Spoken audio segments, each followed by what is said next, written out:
Good morning, everyone. Happy Saturday. It is February 28th, the last day of the month. Do you believe we're going into the third month of 2026 tomorrow?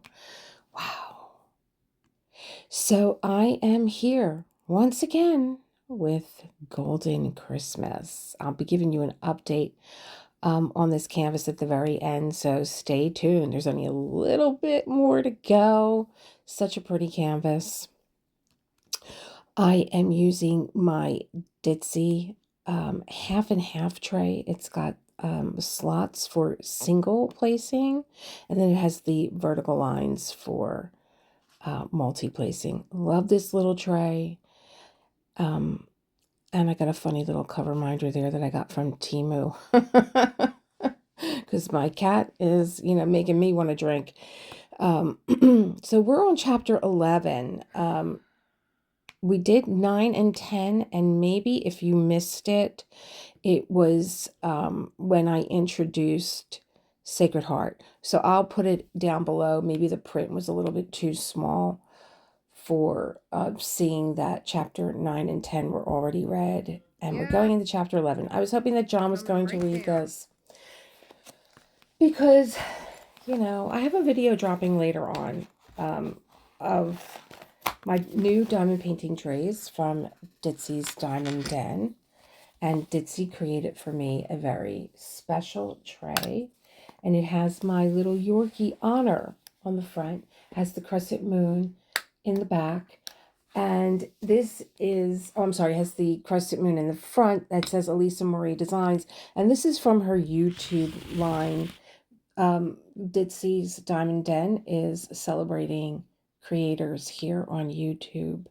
And I was just completely overwhelmed when I knew what it looked like and I knew it was coming, but when I opened it up and actually saw my little baby's face, I got a little emotional and I had to take a pause. I had to stop the video. And that's okay. I had my cry. And so I'm going to put a warning here. If you're following along, we know that Bella has Cerebus. Cerebus. I don't have the word in front of me. I'm going by name. And Cerebus in Greek mythology was the three-headed dog. And when we ended chapter 10, she noticed that Cerebus was not in his basket next to her bed. And she had come up to her bedroom and locked the door.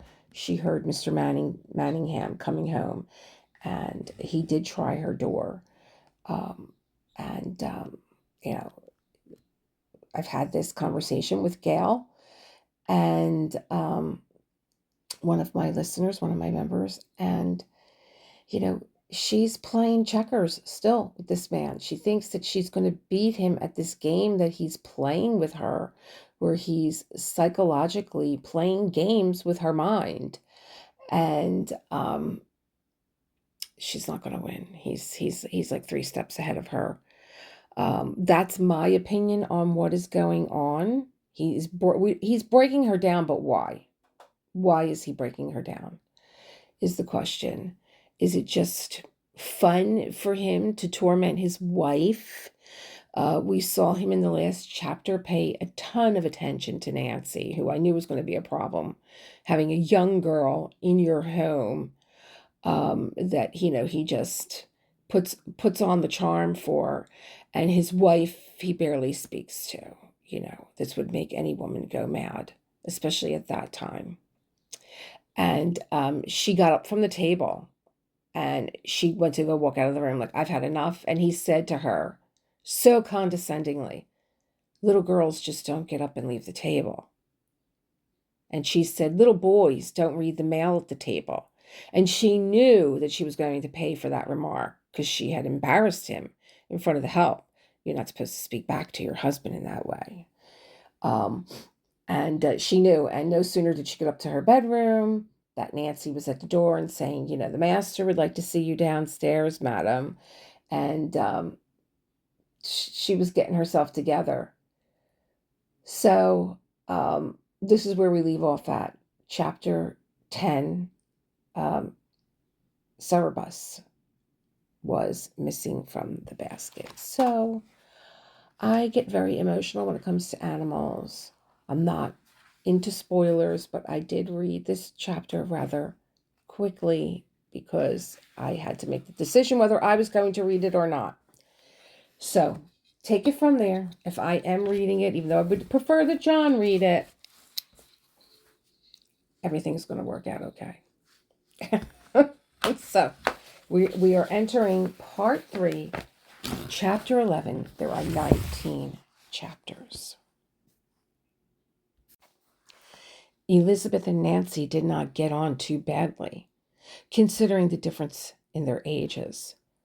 Elizabeth, however, insisted on certain privileges of seniority. She had the bigger of the 2 chests of drawers, and the wardrobe whose door did not have to be wedged with paper, and the chamber pot with the handle. The cheap alarm clock ticked loudly, so Nancy must have it close to her bed, ready to turn off the bell in the morning. But Elizabeth did not object to Nancy's wrapping it up in her shift to muffle the noise. In return for this chore, Nancy was allowed to lay in bed for a few extra minutes, which it took Elizabeth to wash. Elizabeth considered that as mistress of the bellows stairs, it was her duty to go down first, a view she might not have held if, instead of a gas stove, there had been a kitchener to clean and light. Most mornings, Nancy enjoyed that little extra time lying in bed. But on this morning, when the alarm shrilled and shook in the shift like a trapped bird, Nancy switched the alarm off and got out of bed immediately. Before Elizabeth had begun even to massage her bunions, Nancy had taken the gray dress from her wardrobe and was holding it at arm's length in admiration. "Ain't it stylish, Liz?" she said. "Real Tony." "It's genteel," Elizabeth admitted. "See you jaunting down the street, your nose in the air. Bert Booker won't know you." She went over to the washstand and poured cold water from the jug into the basin. "Bert Booker," Nancy laughed. This'll hook a bigger fish than what Bert'll ever be." Elizabeth devoted to her face, ears, neck, and hands her vigorous attention. Then she said, "Don't get ideas above your station, Nancy girl. You mark my words, pride comes before a fall." "What made her give it to me?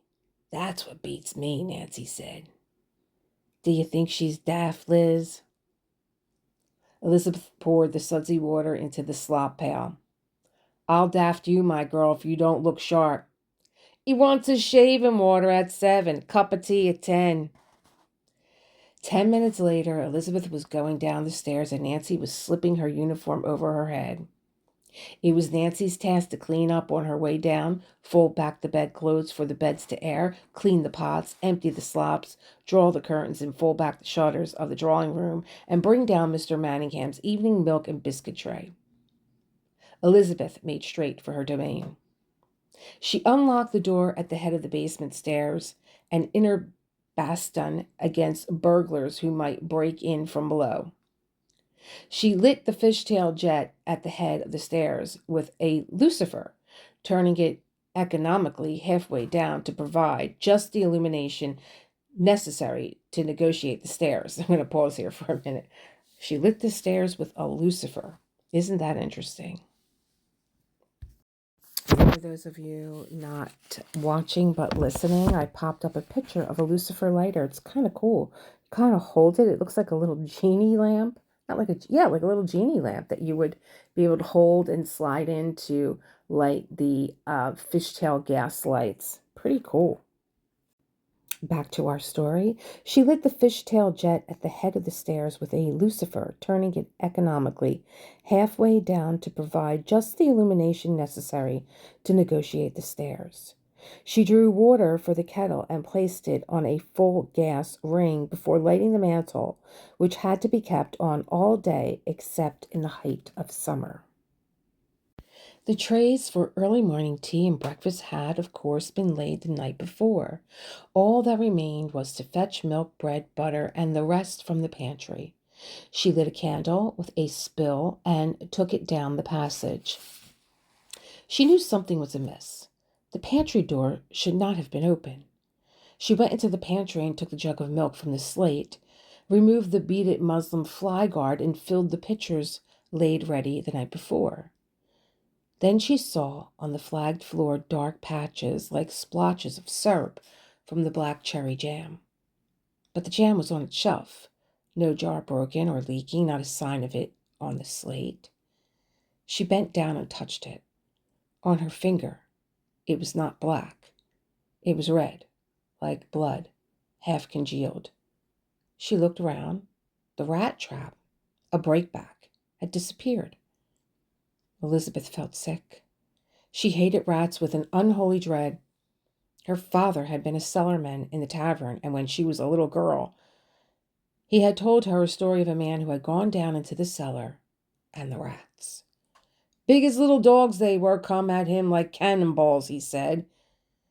She was almost as frightened of the breakback traps with their raised platforms baited with cheese and triggered to release a powerful spring whose wire arch was supposed to break the rodent's neck. It was so strong it could almost break the finger of an unwary setter or the toe of someone blundering on it by mistake. When Mr. Manningham had started setting these traps in the basement, Elizabeth's dread had been that a rat would be caught, but instead of being killed, it would be caught by the leg or tail and be waiting the next morning, big as a little dog, to come at her like a cannonball. And now it had happened. Elizabeth was not of the stuff from which heroines are made. She left the candle burning on the slate, snatched the milk jugs she had filled, and beat her retreat to the kitchen. I want to blame you, Elizabeth. I would have been right behind you. Nancy had not yet come downstairs, so Elizabeth went up to meet her. The rat might, after all, be anywhere in the basement waiting to attack. She found Nancy in the drawing room with Mr. Manningham's tray in one hand and the wastepaper basket in the other. "I'm not afraid of no bloody rats," Nancy said. "You take these, Liz. There's a bloody great stick in the umbrella stand in the hall." The rats Nancy dealt with in the Lady Godiva had been easier to cope with than many customers on a Saturday night. She took from the umbrella stand an ash stick with a knotted head, like a small kugel, and went boldly down into the basement. "You stay there, Liz," she said at the head of the basement stairs. But Elizabeth came halfway down, where she could see what happened. She was a great spectator. If a rat shot at Nancy's gullet, trap and all, she wasn't going to miss it. Dough-faced, tray in one hand, wastepaper basket in the other, she peered over the banister, watching Nancy advance, with ash cudgel raised. Now there was a sound, half yelp, half whimper. Nancy ran down the passage and then turned, looking under the stairs. "Quick, Liz!" Nancy darted into the pantry and came back with the candle, which she held forward to illuminate understairs. "Oh, God Almighty, Liz, it's her puppy." Elizabeth peered among the things stowed under the stairs, two bloodshot eyes from the corners of which had flowed a discharge now caked with dust on the matted fur, and a muzzle as dry and cracked as the toe cap of an old boot appeared beside a tarnished old coal box. The paw on which the trap had snapped was thrust forward, almost as if the puppy, who now saw them, was saying, "Please." The puppy whined pathetically. But Nancy, who had been bold enough to kill a rat, could not release the puppy. "What'll we do, Liz? What'll we do?" "We can't tell her," Liz said.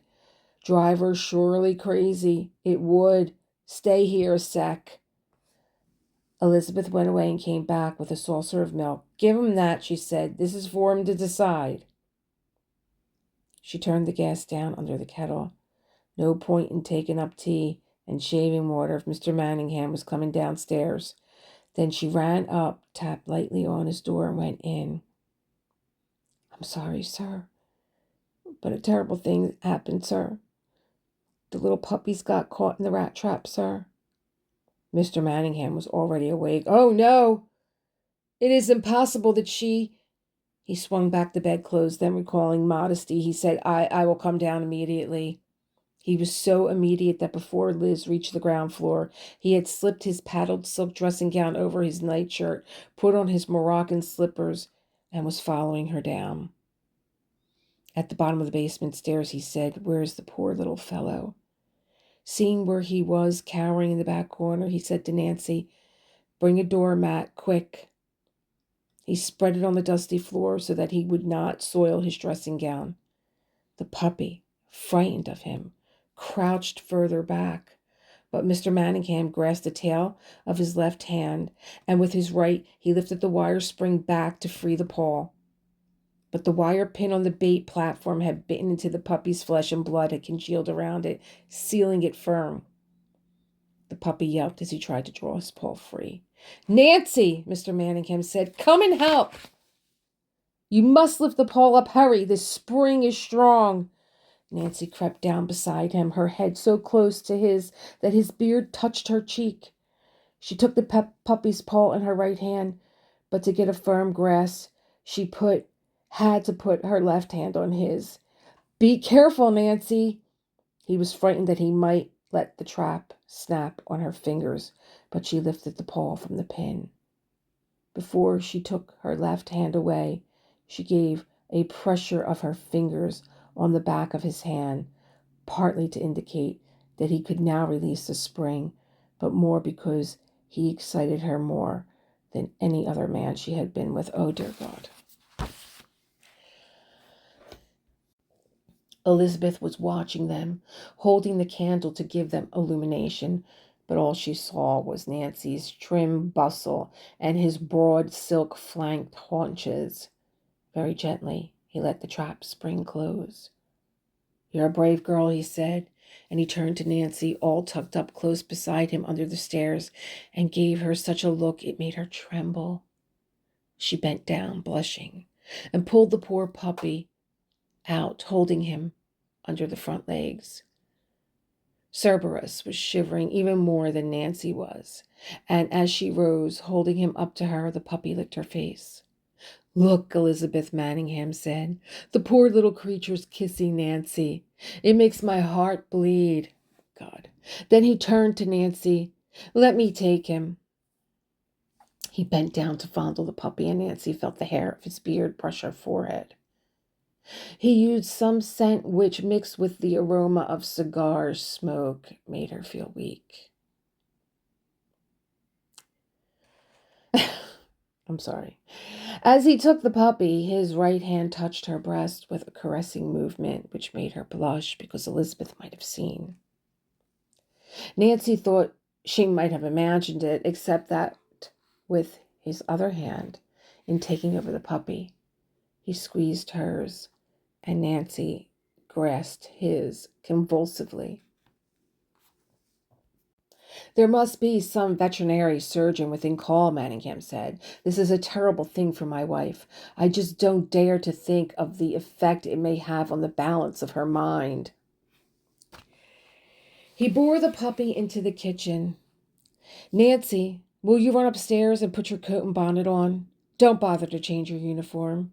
Then inquire next door or as many doors next after that as may be for the name of the nearest vet and summon him post haste. Begging your pardon, sir, Elizabeth interposed. Would it not be quicker to take the little dog to the vet than to ask the vet to come to us? Elizabeth asked as Nancy hurried up the stairs. It might indeed be, Manningham said. If I were dressed, I could go around to the vet with Nancy, or you, Elizabeth. But do you think that without me the vet would take much notice of the puppy? And besides, we must think of Mrs. Manningham. Cerberus is her puppy. It might, well, I do not like to hazard a guess to know what it might do to the balance of her mind. I mean, if she found that. Oh, dear. He stroked his beard and looked at her intently. I don't know what is going to happen, Elizabeth. You may not know, since Mrs. Manningham is the most reticent of ladies, that before we came down to London, she had a baby who lived only, alas, a matter of hours. She went, poor lady, almost out of her mind. I feared not almost, but quite. He looked up at the gas stove. You might turn up the gas under the kettle if I am to be shaved before going to the vet, he said. And as Elizabeth did so, he tickled the puppy on the hearth rug, who did not seem to welcome the interruption to licking of his wounds. Mrs. Manningham, he went on, according to the doctor, is balanced on the knife edge. A knife edge, Elizabeth. She may, pray God, be recovered completely. That is why I made her the present of Cerberus. But she may also fall into a complete insanity. This is my direst fear. What I can't understand, sir, Elizabeth said, is how the puppy came to be downstairs, when Mrs. Manningham is always so careful to have him sleeping in that basket in her bedroom.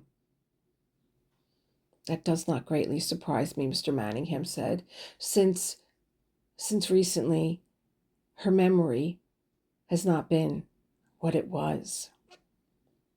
You may have noticed. Perhaps the puppy strayed down, feeling hungry. Elizabeth shook her head. The door was locked at the head of the basement stairs. This was done deliberate. He might not have been down there already when you locked up. Of that I am positive. Before I locked up, I looked in all the basement rooms and closed all the doors too. This morning the pantry door was open. This is terrible. Manningham tugged at his beard. It seems impossible to contemplate, and yet what other explanation? He held his hand over his eyes as if seeing some vision too horrible to behold. Elizabeth once more turned the gas lower beneath the kettle. She did not want to miss some revelation, but the master's train of thought seemed to break off. You remember some days ago, Elizabeth, he said, I asked Mrs. Manningham to prepare the accounts and leave them for me on my desk. We spent the whole day on them accounts, Elizabeth said. I never see a lady so thorough. And yet, when I come home from the club, there were no accounts on my desk. I asked Mrs. Manningham next morning where she had put them. I am telling you in confidence. You understand it must go no further. And do you know where she produced them? From the wastepaper basket. I thought this was just another instance of her absent-mindedness. Even when she produced the preposterous suggestion that I had found the accounts on my desk and placed them in the wastepaper basket myself, I said nothing, not wanting to distress or humiliate her. But suddenly, in view of what has happened to the puppy, a new and rather sinister explanation has struck me. He turned and walked to the window, laboring, obviously, under so deep an emotion that he could not trust himself to speak face to face. You may have noticed, Elizabeth, that when some tragedy occurs, it is human nature to try to find someone on whom to pin the blame. This happened when we so tragically lost our firstborn. Mrs. Manningham tried to make her agony more tolerable by putting the blame on me. This was the substance of her nervous collapse. I thought it had passed with time, but now I fear it lingers. I'm afraid I don't quite follow, Elizabeth said. He turned to her. What if she is madly trying to prove that I am the monster that, in her crazy grief, she would have me be? She hid the accounts and then accused me of doing so, a monstrous charge. Suppose she's done it again, but this time with the poor little puppy. Oh, no, sir, Elizabeth said. I couldn't believe that. I just could not with the way she dotes on that puppy. Manningham sighed. I pray God you're right, Elizabeth. If she does not lay wild charges against me, I shall gladly admit my worst fears were groundless. Then he noticed the time. Quick, fill me the jug of shaving water, and I will take it up myself.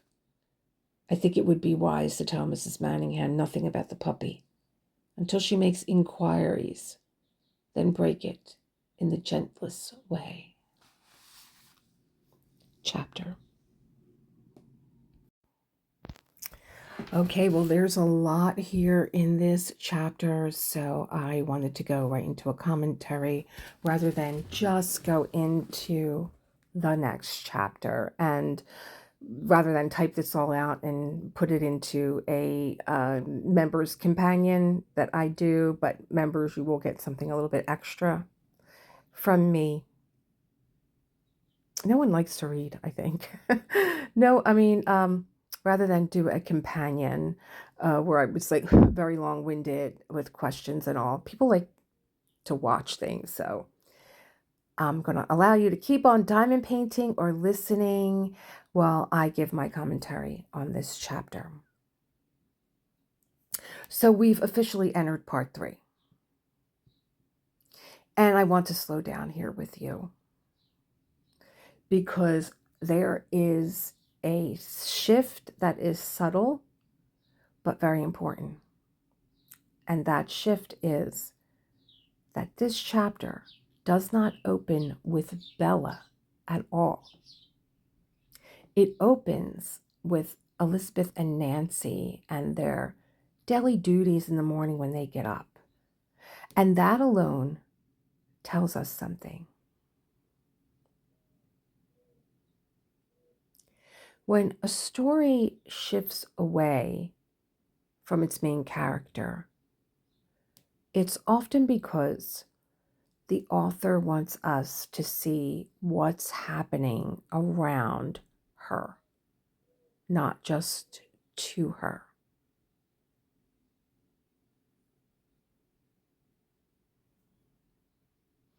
The hierarchy of the house. Let's talk about the domestic hierarchy we see immediately. Elizabeth has seniority. She has the best of the things in their room. The better bed, it's quiet, the chest of drawers, the alarm clock being loud and not being near her. She has the privilege of washing first.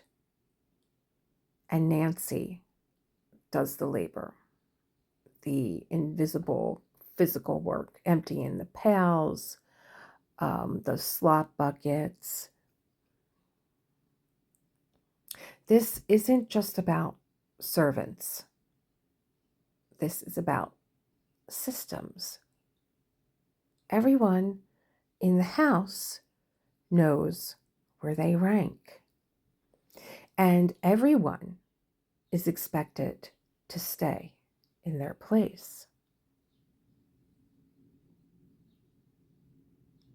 So here's a little reflection for you as you're placing drills, or maybe you're just listening.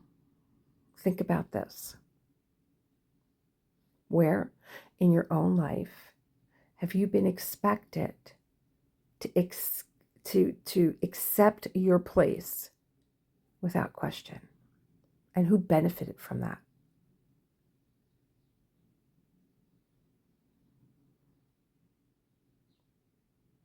So right from Nancy and Elizabeth getting ready for the day, Elizabeth, she feels as though I'm seniority. I go down the steps first too. And so we now descend quite literally into the basement. And the imagery here, oh gosh, this was a chapter that I ran through because I was like thinking of you guys, thinking of myself. I was like, oh my God, I'll put the book away. I'll just send my apologies and put the book away. But I'm glad I slowed down, and I did slow down to read to you guys. The imagery here is unmistakable. Blood on the floor, congealed, old enough to frighten you. It's not fresh enough to explain itself.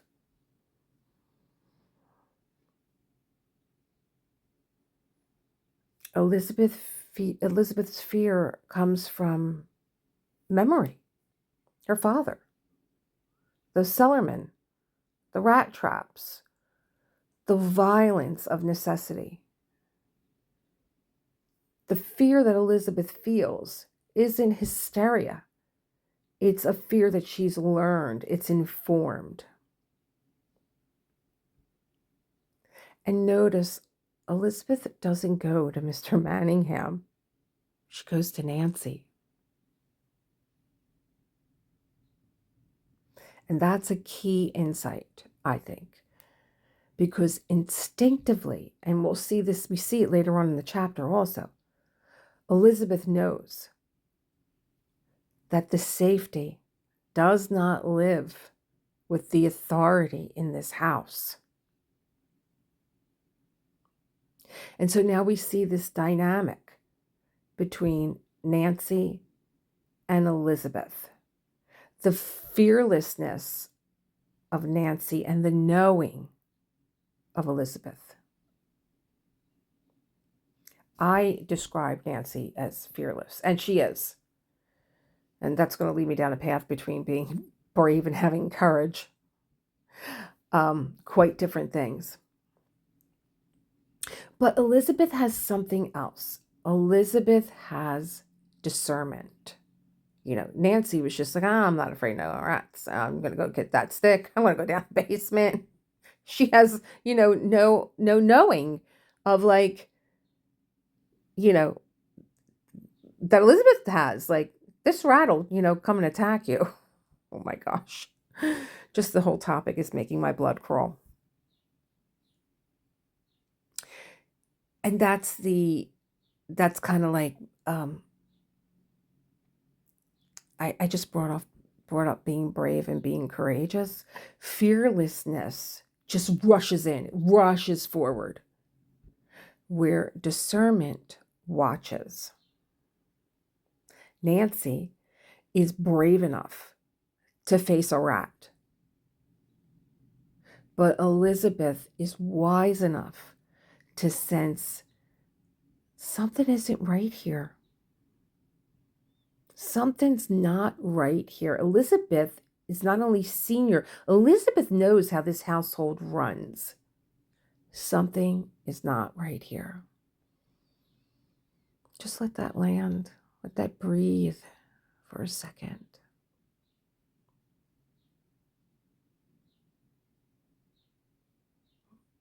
Because then we have the reveal. It's not a rat. It's Cerberus, the puppy, caught in a trap. Talk about a metaphor. This is devastating symbolically. The most innocent creature in the house, injured by a device meant to kill.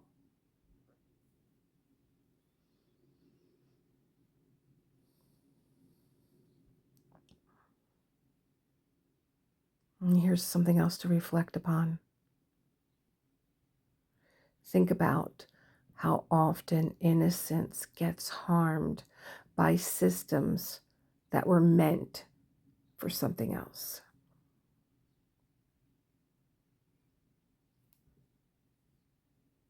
No one meant to hurt the puppy, and yet the harm is real.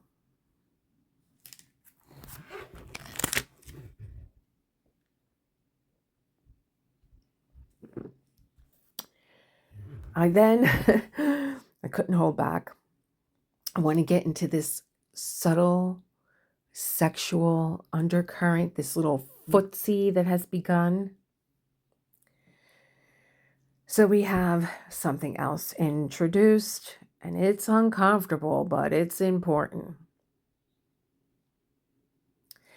The brushing of hands, the bodies, the momentary intimacy between Nancy and Mr. Manningham.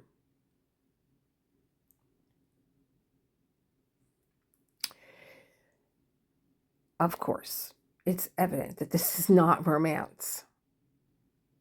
This is power testing.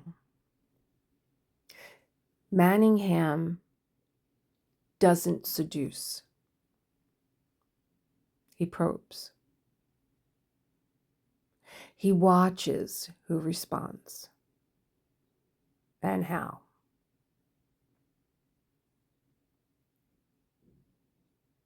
This is how predators often work. Not with force, but with this plausible deniability that they hide behind. And you see it when Manningham is attempting to recruit Elizabeth. And I really loved this part. I was cheering internally for Elizabeth. She's become my heroine. And I think it's the most important part of the chapter, or a moment in the chapter. He's trying to make Elizabeth his ally.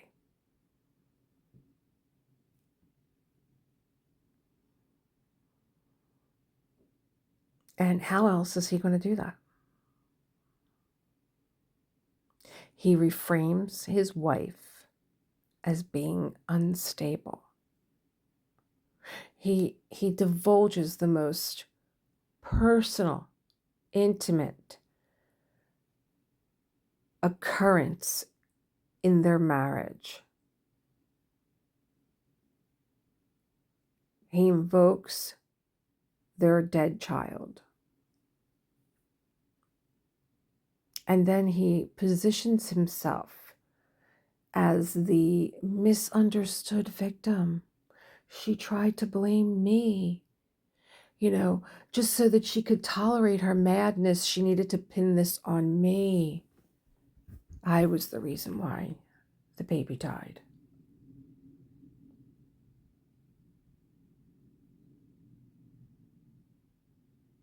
And Elizabeth, bless Elizabeth, she's not having it. Because, as we've already said, Elizabeth has the wisdom of years. Elizabeth's been around the block a few times, okay? She's met all kinds. And she watches. She's watching his eyes, and it's such a telltale sign when he decides to really tear down his wife. He turns his back and he moves to the window. But Elizabeth, well, she slows down that kettle. She don't want that kettle going off. She doesn't want to miss a movement. I get this so intently because that's me. I lean back. I watch. I don't say much. But when I lean in, oh, forget it. I can lean in real quick. And my husband will even say to me, you pick up things like nobody else picks up, because I'm quiet. He's loud and boisterous and he's in the moment, but I'm always observing the world around me. This is what I love about Elizabeth.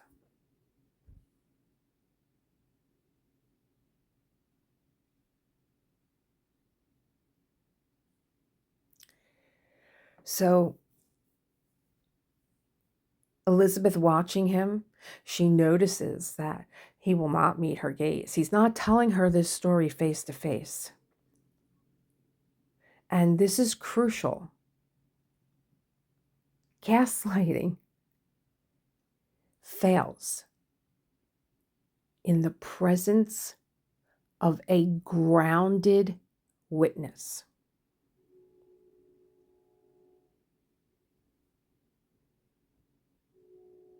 And then, of course, oh, don't you love, and we've all met people like this, oh, this is in complete confidence. This is between you and I, no one else.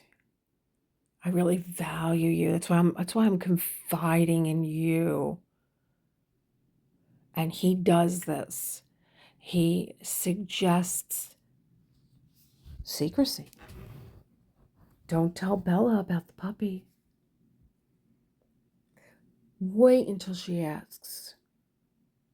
And then break it gently. Oh,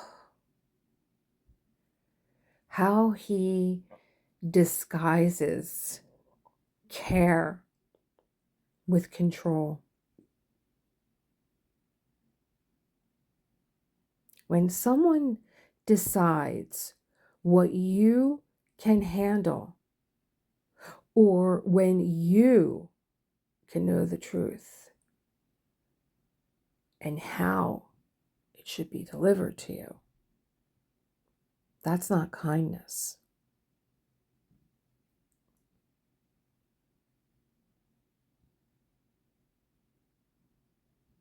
And there is our chapter. We're moving into chapter 12. And I love sitting with these chapters and underlining certain things, learning about a different time, a different place. I love the Lucifer lighter. I love that little genie lamp that Elizabeth, comes down the stairs with, and she lights everything with it. She lights the mantle and she lights the stove. I'm sure she lights the gas lights. I love spending time with these characters, and I did miss Bella in this chapter. But I loved getting to see the characters of Nancy and Elizabeth shaped a little bit more. I can't even imagine how young Nancy is. She's pretty young. I would imagine she's pretty young, especially when, Bella was having her try on the dress, and all she was doing was staring at herself in her reflection in the looking glass. She's excited and she's been given attention, and she wasn't really aware of these noises in the house, and so it was nice to see Nancy and get to know Nancy and Elizabeth a little bit more. We kind of get a feel for them. Nancy's got her head in the clouds, but Elizabeth is grounded, of course, because of the wisdom of the years. And then just to see Manningham try to make Elizabeth his ally when she's so, I would imagine she's older than him too. I don't know, people like him frighten me, because even when you do hold your ground, you never know.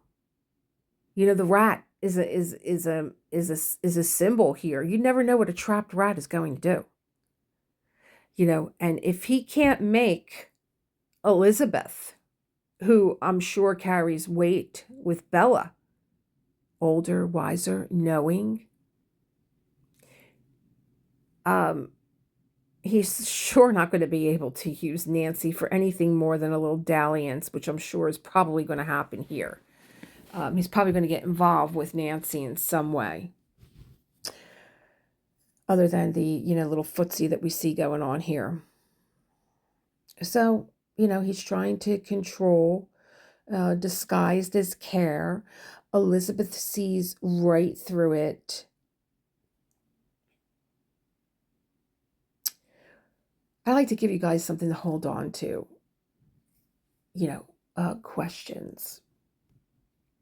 I think this is what makes books and writers so interesting here. And Patrick Hamilton did a wonderful job with Angel Street, and William Drummond too, with novelizing this play. Where in your life has gentleness been used to withhold truth?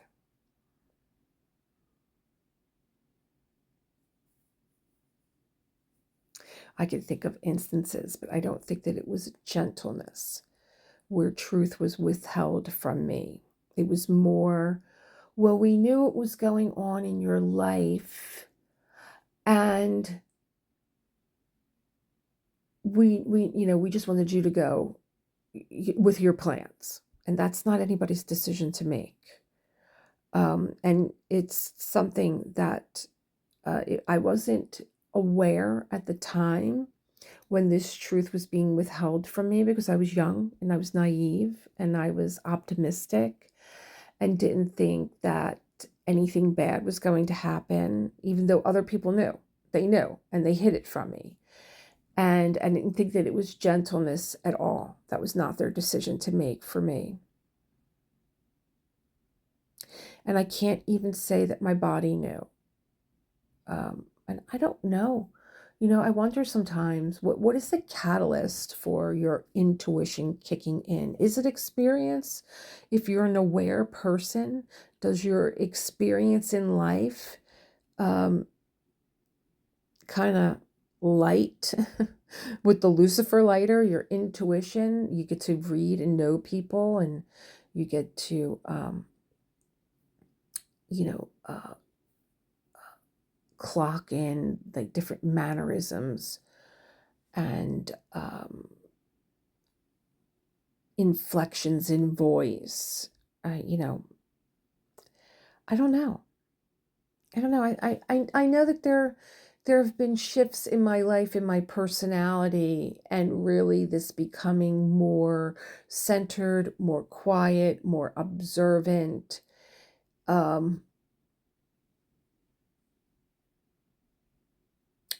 Has been a slow roll for me, because I'm always so ambitious and eager and barreling forward. That's how I know, my life to be. People are like, how many jobs did you have? I'm like, I had a lot, because I barreled forward with everything I wanted to do. I really took some really good advice from a teacher of mine that said, do everything that gives you some sense of joy or interest. And I did it. I barreled through it all. I was like, okay, I did that. Okay, I did that. But it was never with the intent of just checking things off. It was the intent of trying to find out, what is this life about? What is my purpose? And my mentor at the time, it was a teacher that I had, said, don't worry about that. It'll all come full circle. And boy, was she right. So I pass that little gift on to you. Do everything that sparks your interest or brings you joy. Whether it makes sense or not at the time, it's like a little piece of the puzzle that will bring everything full circle. And so, okay, where in your life has gentleness been used to withhold truth? And what did your body know, even if it couldn't name it yet? So for the biggest hurt that I had, where truth was withheld from me because people felt as though my life was moving in a certain direction and I needed to go in that direction, I wouldn't have gone in that direction. I wouldn't have gone in that direction. My life would have been, the trajectory of the road that I was on would have immediately been altered. And it bothers me to this day.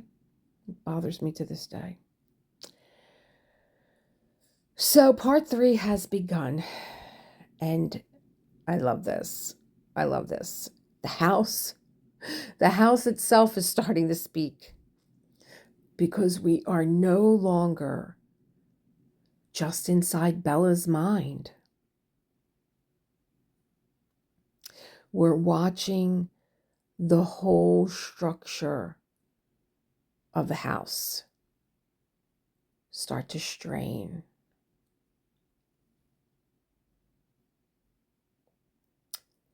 So thank you. Thank you for staying in this quiet space with me this morning, for painting or whatever it is that you're doing, for listening, and for trusting your own discernment. There's a little bit left in this video. I could kind of just cut it here, but I don't want to. So if you are settling in with the story and with the few questions that I posed to you, I'll leave you with some music, and I'll leave you with a little video on Golden Christmas and how beautiful this canvas is coming together now that it's being finished. And it's so fitting for Gaslight. It's got this beautiful like mansion in the background, and there's a darkness to it, because it's a winter scene, and it's beautiful. But it's of course nighttime, but there's also light. There's also light with all the candles around. So beautiful. Okay, my friends, I will see you, as always, in the next one. Enjoy this chapter. Let me know what you think.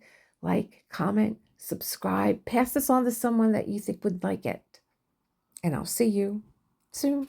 Bye.